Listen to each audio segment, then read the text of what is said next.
രാജ്യത്തെ വിദ്യാഭ്യാസ സമ്പന്നരായ ചെറുപ്പക്കാരുടെ തൊഴിലില്ലായ്മയുടെ മുഖ്യ ഉത്തരവാദി കേന്ദ്ര സർക്കാരും അതിന് രാഷ്ട്രീയ നേതൃത്വം നൽകുന്നവരുമാണെന്ന പൊതുധാരണയെ ബലപ്പെടുത്തുന്ന കണക്കുകളാണ് കേന്ദ്ര ധനകാര്യ മന്ത്രാലയത്തിന് കീഴിലുള്ള ഡിപ്പാർട്ട്മെന്റ് ഓഫ് എക്സ്പെൻഡിച്ചർ പ്രവർത്തിക്കുന്ന പേർ റിസർച്ച് യൂണിറ്റ് കഴിഞ്ഞ ദിവസം പുറത്തുവിട്ടത്. 80 കേന്ദ്ര മന്ത്രാലയങ്ങളിലായി അനുവദിക്കപ്പെട്ടിട്ടുള്ള 39,23,212 തസ്തികകളിൽ 30,99,556 മാത്രമേ നിയമനം നടന്നിട്ടുള്ളൂ. 2026 മാർച്ച് 1 വരെയുള്ള കണക്കുകൾ അനുസരിച്ച് 8,23,556 തസ്തികകൾ നിയമനം നടക്കാതെ ഒഴിഞ്ഞുകിടക്കുകയാണ്. പൊതുമേഖലാ ബാങ്കുകൾ, പൊതുമേഖലാ വ്യവസായങ്ങൾ, കേന്ദ്ര മന്ത്രാലയങ്ങൾക്ക് പുറത്തുള്ള ഇതര സ്ഥാപനങ്ങൾ എന്നിവയിൽ നിയമനം നടക്കാതെ ഒഴിഞ്ഞുകിടക്കുന്ന അനേകായിരം തസ്തികകൾ സംബന്ധിച്ച കണക്കുകൾക്ക് പുറത്താണ് ഇപ്പോൾ വിവരാവകാശ ചോദ്യത്തിന് മറുപടിയായി ലഭിച്ചവ.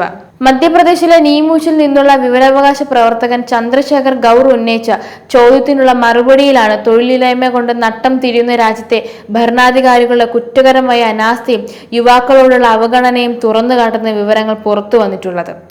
പ്രതിരോധ മന്ത്രാലയത്തിന് അനുവദിച്ചിട്ടുള്ള സിവിൽ ഉദ്യോഗസ്ഥരുടെ 5,56,248 തസ്തികകളിൽ 2,41,643 എണ്ണം 43.5% ഒഴിഞ്ഞുകിടക്കുകയാണ്. ഇന്ത്യൻ റെയിൽവേയിൽ ഒഴിഞ്ഞുകിടക്കുന്നത് 2,40,125 തസ്തികകളാണ്.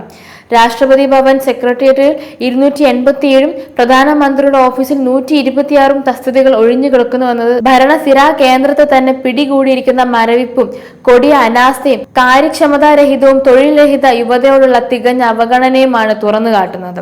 പ്രതിവർഷം 2 കോടി തൊഴിലവസരങ്ങൾ വാഗ്ദാനം ചെയ്ത് അധികാരത്തിൽ വന്ന മോഡി ഭരണകൂടം രാജ്യത്തെ ചെറുപ്പക്കാരോട് കാണിക്കുന്ന വഞ്ചനയ്ക്ക് ഇതിനപ്പുറം മറ്റെന്ത് തെളിവാണ് ആവശ്യം? ഇന്ത്യയിലെ 1,500ഓളം വരുന്ന സർവകലാശാലകളിൽ നിന്നും ലക്ഷക്കണക്കായ സെക്കൻഡറി, ഹയർ സെക്കൻഡറി സ്കൂളുകളിൽ നിന്നും പഠിച്ച് പുറത്തിറങ്ങുന്ന ദശലക്ഷക്കണക്കിന് യുവാക്കളിലേറെയും സുരക്ഷിതമായ തൊഴിൽ സ്വപ്നം കാണുന്നത് സർക്കാർ സേവനത്തിലാണ്. അതിന് പോലും ഔപചാരിക സ്കൂൾ, കോളേജ് വിദ്യാഭ്യാസ യോഗ്യത മതിയാവില്ലെന്ന തിരിച്ചറിവിൽ മത്സര പരീക്ഷകൾക്ക് വേണ്ടി വൻതുക ചെലവഴിച്ച് കോച്ചിംഗ് സെന്ററുകളിലെ പരിശീലനവും പൂർത്തിയാക്കി തൊഴിൽ വിജ്ഞാപനങ്ങൾക്കായി കാത്തിരിക്കുന്നവരോടാണ് കേന്ദ്ര, സംസ്ഥാന സർക്കാരുകളുടെ കൊടും ക്രൂരത അരങ്ങേറുന്നത്. ഒഴിഞ്ഞുകിടക്കുന്ന തസ്തികകളിലേക്ക് നിയമനം നടക്കുന്നില്ലെന്ന് കേവലം തൊഴിലവസരങ്ങളുടെ നിഷേധം മാത്രമല്ല, അത് 145 കോടിയിലധികം വരുന്ന ലോകത്തെ ഏറ്റവും വലിയ ജനസഞ്ചയത്തിന് സർക്കാർ സേവനങ്ങളുടെ നിഷേധം കൂടിയാണ്. ജനസംഖ്യയിൽ ഏതാണ്ട് പകുതിയിലധികം വരുന്നവർ ജീവധാരണത്തിനായി കൃഷിയെയും കാലി വളർത്തലിനെയും ആശ്രയിക്കുന്ന രാജ്യമാണ് ഇന്ത്യ. ആ രംഗത്ത് മറ്റാരെയും ആശ്രയിക്കാതെ പിടിച്ചു നിൽക്കണമെങ്കിൽ കർഷകന് പരിമിതമായ സർക്കാർ സേവനങ്ങൾ മുടക്കം കൂടാതെ ലഭിക്കേണ്ടതുണ്ട്. മോഡി സർക്കാരിന്റെ ആത്മനിർഭർ ഭാരതിന് എന്തെങ്കിലും അർത്ഥമുണ്ടാവണമെങ്കിൽ കർഷകനെ സ്വന്തം കാലിൽ നിൽക്കാൻ പ്രാപ്തിയാക്കേണ്ടതുണ്ട്. കർഷകന് ആധുനിക സാങ്കേതിക വിദ്യയുടെ പിന്തുണയും സർക്കാർ സേവനങ്ങളും നിർബാധം ലഭിക്കുമെന്ന് ഉറപ്പുവരുത്തേണ്ടത് കേന്ദ്ര, സംസ്ഥാന സർക്കാരുകളുടെ ഉത്തരവാദിത്തമാണ്. കാലാവസ്ഥാ വ്യതിയാനത്തിന്റെയും ആഗോള താപനത്തിന്റെയും പശ്ചാത്തലത്തിൽ ബന്ധപ്പെട്ട മന്ത്രാലയങ്ങളുടെയും വകുപ്പുകളുടെയും കാര്യക്ഷമവും സമയോചിതവുമായ പ്രവർത്തനം നിർണായകമാണ്. ഈ രംഗത്ത് ജാഗ്രതയോടെയും നിരന്തരവുമായി പ്രവർത്തിക്കേണ്ട മൃഗസംരക്ഷണം, ഡയറി, പരിസ്ഥിതി, വനം, കാലാവസ്ഥാ വ്യതിയാനം, കൃഷി, കാർഷിക ക്ഷേമം എന്നീ മന്ത്രാലയങ്ങളുടെ ഇന്നത്തെ അവസ്ഥ അത്യന്തം ആശങ്കാജനകവും അപലപനീയവുമാണെന്ന് ഇപ്പോൾ പുറത്തുവരുന്ന കണക്കുകൾ വെളിപ്പെടുത്തുന്നു. മേൽപ്പറഞ്ഞ മന്ത്രാലയങ്ങളിൽ യഥാക്രമം 57.5%, 38%, 34% കണ്ടാണ് അനുവദിക്കപ്പെട്ട തസ്തികകളിൽ നിയമനം നടത്താതെ ഒഴിഞ്ഞുകിടക്കുന്നത്.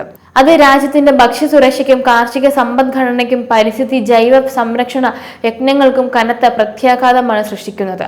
പതിവായിത്താരികൾക്കും ജുംലകൾക്കും അപ്പുറം രാജ്യത്തെ ചെറുപ്പക്കാരുടെ മാന്യമായി തൊഴിലെടുത്ത് ജീവിക്കാനുള്ള അവകാശം സംരക്ഷിക്കാനുള്ള ഏതെങ്കിലും മുൻകൈയോ പദ്ധതികളോ ആവിഷ്കരിച്ച് നടപ്പാക്കുന്നതിൽ പരാജയപ്പെട്ട മോഡി ഭരണകൂടം നിലവിൽ ലഭ്യമായതും അനുവദിക്കപ്പെട്ടിട്ടുള്ളതുമായ തസ്തികകളിൽ പോലും യഥാസമയം നിയമനം നടത്താൻ വിസമ്മതിക്കുന്നു. യുവാക്കളുടെ മുറവിളി ഉയരുമ്പോൾ നടത്തുന്ന ഏതാനും തസ്തികകളിലേക്കുള്ള നിയമനമാകട്ടെ സാമ്രാട്ട് പ്രജകൾക്ക് നൽകുന്ന ഔദാര്യം പോലെ മേളകൾ സംഘടിപ്പിച്ച് നിയമനോത്തരവ് നൽകുന്നത് തികഞ്ഞ വിരോധാഭാസവും പരിഹാസവുമാണ്. ഇത്രയും കടുത്ത തൊഴിലില്ലായ്മ നിലനിൽക്കുമ്പോഴാണ് യുവാക്കളെ കൂലിപ്പട്ടാളക്കാരാക്കി മാറ്റുന്ന അഗ്നിവീർ പദ്ധതി അടക്കം നിർലജ്ജം നടപ്പാക്കുന്നത്. രാഷ്ട്രീയ അധികാരം കൈയാളുന്നവർ തങ്ങൾക്കെതിരെ പ്രയോഗിക്കുന്ന ക്രൂരതയെ ചോദ്യം ചെയ്യാൻ യുവാക്കൾ മുന്നോട്ട് വരുന്നു എന്നത് മാത്രമാണ് രാജ്യത്തിന്റെ ഭാവിയെക്കുറിച്ച് പ്രതീക്ഷ നൽകുന്നത്. വിദ്യാഭ്യാസത്തിനും തൊഴിലിനുമുള്ള പൗരന്റെ അവകാശം കവർന്നെടുക്കാൻ ആരെയും അനുവദിച്ചുകൂടാ. അവ നിഷേധിക്കാൻ ശ്രമിക്കുന്ന ഭരണകൂട രാഷ്ട്രീയത്തിന്റെ സ്ഥാനം ചരിത്രത്തിന്റെ ചവറ്റുകൊട്ടയിലാണ്. ആ ദൗത്യം ഏറ്റെടുക്കാൻ രാജ്യത്തെ വിദ്യാർത്ഥികൾക്കും അവരുടെ സംഘടിത പ്രസ്ഥാനങ്ങൾക്കും കൂട്ടായ്മയ്ക്കും കഴിയണം. അവർ അതിനെ നിശ്ചയദാർഢ്യത്തോടെ മുതിർന്ന ജനാധിപത്യത്തിലും മതനിരപേക്ഷതയിലും പുരോഗതിയിലും സമൂഹ നീതിയിലും ഉറച്ചു വിശ്വസിക്കുന്ന ജനതയും അവരുടെ പ്രസ്ഥാനങ്ങളും അവരോടൊപ്പം അണിനിരക്കുക തന്നെ ചെയ്യും.